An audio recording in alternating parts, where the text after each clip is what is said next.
Bhagavad Gita 10.10. Tesham satatayuktanam bhajatam pritipurvakam dadami buddhiyogam tam yena mam upayanti te.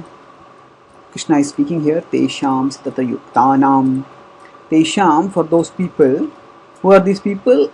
They are, what described in the previous verse, those who are devoted to Krishna internally and externally, those who delight in discussing about Krishna. Tesham satatayuktanam. Those are constantly engaged in Krishna like this. Bhajatam priti purvakam. They devote themselves to Krishna priti purvakam, with affection.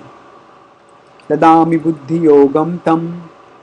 Dadami, to them I give buddhi yogam tam. Buddhi yoga.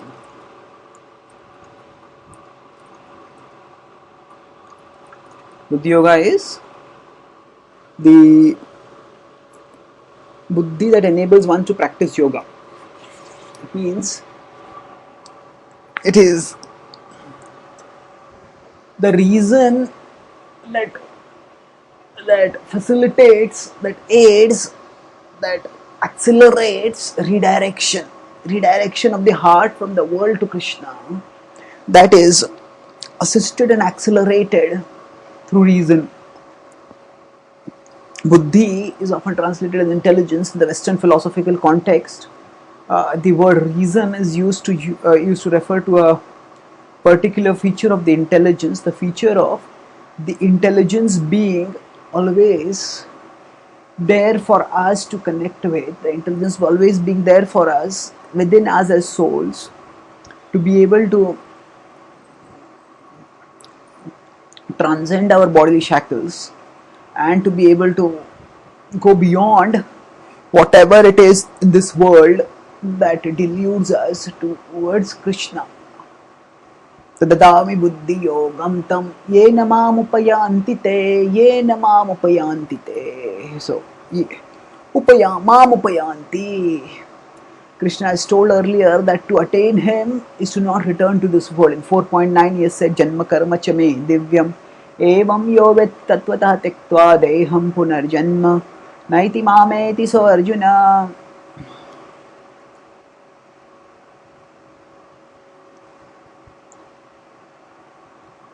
Janma karma chame divyam. Divyam is divine. When we understand Krishna's divinity, we understand that he is the supreme being and that he is transcendental. He is the embodiment and fulfillment of all our heart's aspirations for happiness. And when we become devoted to him, that devotion comprises our life's greatest fulfillment. And so we need to move onward straight towards Krishna in a practice of sincere and serious devotion. And for that, whatever intelligence is required in this world, it is not that we simply flatly reject everything of this world. Rather, we take things one at a time and connect them with Krishna. And by connecting them with Krishna, we find out what is favorable, what is unfavorable, and we navigate and negotiate through this temptation and distraction filled world towards Krishna. So, such a state is called as the state of pure devotion. And now that is of course aspiring pure devotion. Pure devotion means that we don't feel any attraction towards the distractions at all. In the sadhaka stage we do feel attraction towards the distractions, but we don't let ourselves get distracted using the intelligence. And that reason, that intelligence is provided by Krishna by his great mercy. So what we need in our day-to-day life is this reason. And Krishna says, whom does he give it to? This is a very interesting point here. That Tesham satatayuktanam bhajatam priti purvakam. Now we may wonder that if somebody is always remembering Krishna or serving Krishna, and that serving Krishna already with devotion, then aren't they anyway coming to him? So isn't the practice of bhakti favorably and constantly, isn't that itself the guarantee that the person is going to come to Krishna? What does it mean to say that then Krishna will give them the intelligence to come to him? They already have that intelligence. They are already practicing the process by which they can come to Him. Actually, that's true at one level. But at another level, there is also an understanding that we need to be prepared for the tough times. Now, quite often, our life has a basic routine during which we are able to more or less do the right things. Now, for example, we have a job or we have a family, we have certain responsibilities, and we act according to those responsibilities. And as we keep acting according to those responsibilities, we more or less stay on track in our. But it is quite often that while we are going through the routines of our life, suddenly life brings us in face to face with perplexities, with complexities wherein we just don't know what I should do and what I should not do. The problem in life is that often we are faced with problems which have no obvious solutions. So there are always problems, but for some problems there are solutions. For some problems there are no solutions, and for some problems there may be solutions, but we don't know about those solutions. Now in these various situations, especially when we don't know what to do, so one understanding of intelligence is to know what to do when we don't know what to do. To know what to do when we don't know what to do. That means we have a normal functional operational intelligence which is there with us in our routine situations, but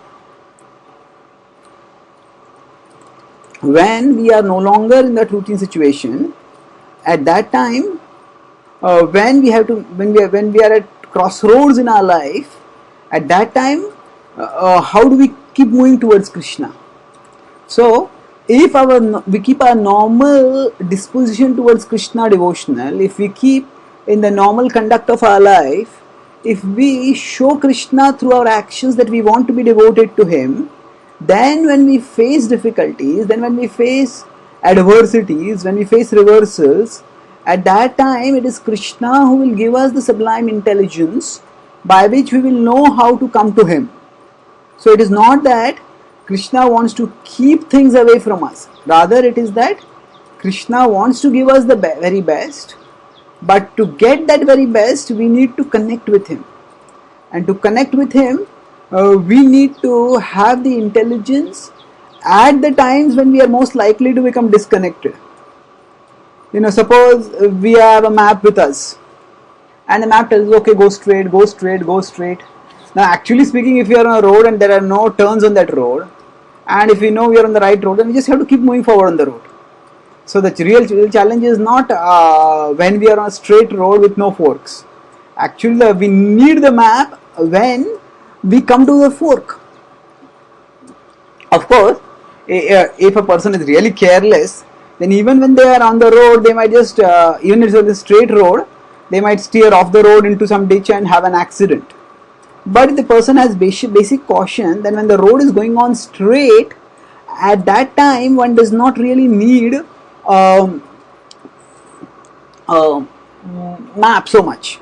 It is primarily the map is needed when we come to a fork and we don't know which way to go.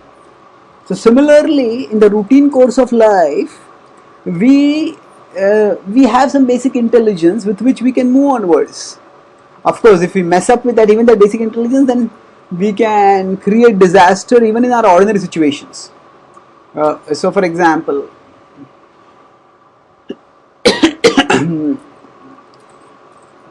eating and drinking, taking food and solids and liquids is a basic need of the body. But if and basically that is not a very difficult thing to do. But when we come to a place where say no vegetarian food is easily available, and then we don't know how we are going to take food, what are we going to do? So at that time we need some special intelligence to be able to find a way ahead. So of course, even when we have normal food available, we may overeat and we may spoil our health. That's a different thing. But when the normal food available, there is not a lot of deliberation required about the food.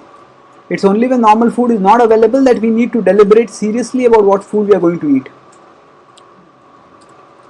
So similarly, we need to recognize that we are at our core souls, and we need spiritual nourishment, we need the connectivity with Krishna, and in the normal course of life there are processes of bhakti that connect us with him, and when we do those processes properly, by that by such actions we show Krishna that we want to be connected with him, and then thereafter when we face some difficulties also, Krishna will be there to guide us from within.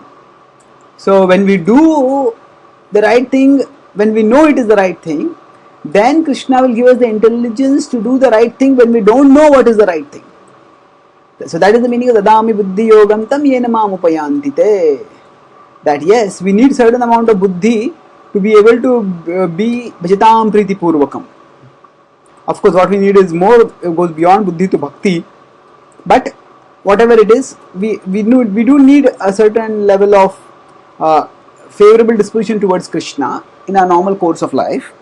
But over and beyond that, even when life seems to go wrong, at that time, life brings us towards perplexities at that time, if we have earlier been trying to serve Krishna sincerely, then Krishna will give us the intelligence by which we can come to him and by which we can attain him. Thank you.